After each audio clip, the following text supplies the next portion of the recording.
తయారీ గారిని నేను మధ్యప్రదేశ్లో మా మీటింగ్ అని మొదటిసారి కలవడం జరిగింది. మాతో గంట సార్ మాట్లాడడం జరిగింది. I really appreciate, congratulate you. మిత్రుడు శ్రవణ్ గారు చెప్పినట్టుగా పదవిలో ఉన్నప్పుడు ఇలాంటి సాహసం చేయడం చాలా అరుదు. ఆ అరుదైన వ్యక్తుల్లో మీరు చేరిపోయినారు. మీకు ధన్యవాదాలు.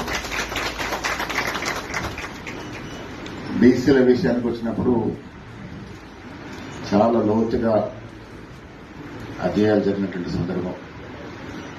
1953లో కాకా కలేకర్ కమిషన్ మొదలుకొని 79లో మండలి కమిషన్, తర్వాత రోహిణి కమిషన్ చాలా అధ్యయనాలు చేసి చాలా వాస్తవాలు బయటకు తీసుకొచ్చినాయి.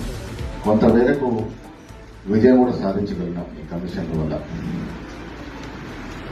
రోజులు మారాయి. గతంలో మిత్రులు చెప్పినట్టుగా మనందరిలో ఓటు సాధనాలుగా మనతో ఓటు వేయించుకొని ఏదో ఒక రకంగా ప్రలోభ పెట్టి ఓట్లు వేయించుకొని వాళ్ళు రాజ్యాలు చెప్పిన సందర్భాలు. ఇప్పుడు బీసీలు ఎన్లైటన్ అవుతా ఉన్నారు, చదువుకుంటా ఉన్నారు, తెలివి వచ్చింది. మా వాటా ఏది, మాకు మా వాటా కావాలని అడిగే స్థాయికి చేరినారు. దానికి మనందరం కూడా సంతోషించుకోవాల్సి. ఈ 2-3 సంవత్సరాల్లో చాలా కీలక మార్పులు జరిగినాయి.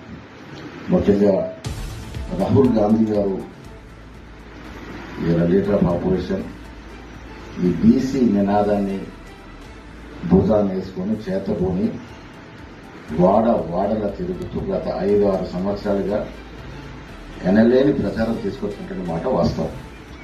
ఆయన భారత్ జోడో యాత్ర సందర్భంగా భౌగోళికంగానే మరియు పాదయాత్ర చేయడమే కాకుండా ఈ దేశాన్ని సమూలంగా చదవగలిగినారు. చాలా చోట్ల వారికి వచ్చిన వినతులు, విజ్ఞాపనాలు, వారు చదివినటువంటి, వారు అర్థం చేసుకున్నటువంటి సమాజం